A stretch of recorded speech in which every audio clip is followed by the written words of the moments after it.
Is the IRGC a terrorist group? Yes or no? The Right Honourable Prime Minister. Mr. Speaker, we have recognized that Iran is a state sponsor of terrorism. We continue to move forward in holding the IRGC to account, including by putting sanctions on some of their, the number of their top leaders to ensure that they cannot take safe haven or buy property in Canada. We will continue to hold this bloodthirsty regime to account as young Iranians and the people around the world stand with them in defense of their fundamental rights and freedoms. And the Leader of the Opposition. We don't need drama. We don't need acting. We need action. This group killed 55 Canadian citizens whose only crime was to get on a plane whereafter they were shot out of the sky by a terrorist organization that can still legally operate in Canada because the Prime Minister has not put them on the list of terrorists. So again, yes or no, is the IRGC a terrorist organization? Yes or no? Yeah. The Right Honourable Prime Minister. Mr. Speaker, Canada has some of the strongest sanctions in the world against the bloodthirsty regime in Iran. We have stood with the families of PS 752 over the past 1,000 days to ensure accountability and justice. Of course, the Iranian government continues to resist any calls for accountability and justice. We will continue to hold them to account, including on the international stage. We have listed the IRGC Quds Force as a terrorist organization. We will continue to sanction the leadership of the IRGC as we make sure that they are fully accountable for the crimes they're committing. The Honourable Leader of the Opposition. I asked a simple yes or no question.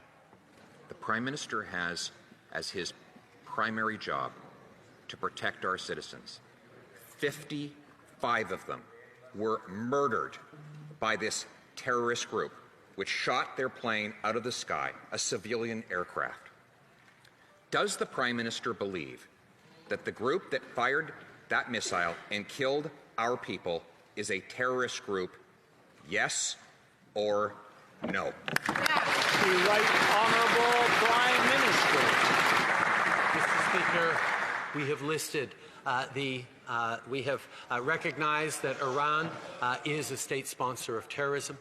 We have seen listed the IRGC Quds Force. We have just recently moved forward with strengthened sanctions against IRGC leadership to ensure that they cannot find safe haven in Canada. But I will also say, having sat with families of the PS 752 victims, it was not just 55 Canadian citizens. There was close to 150 or more people on their way to Canada, permanent residents, students, who we also grieve for every single day and who we stand with as we hold this Iranian government to account, and will continue to.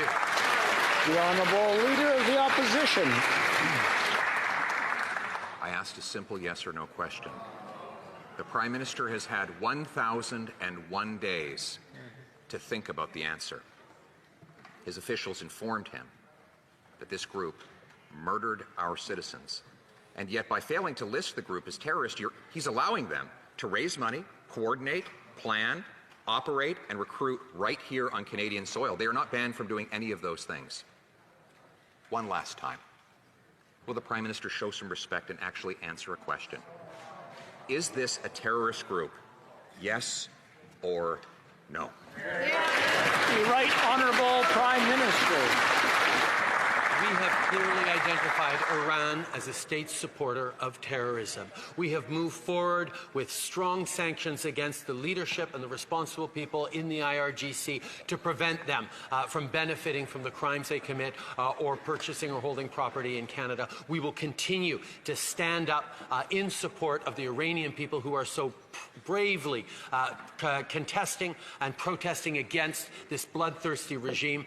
The young women who are waving their hijabs in the face of these criminals, the strength that they are showing every single day in standing up for their rights is something that all Canadians stand with together.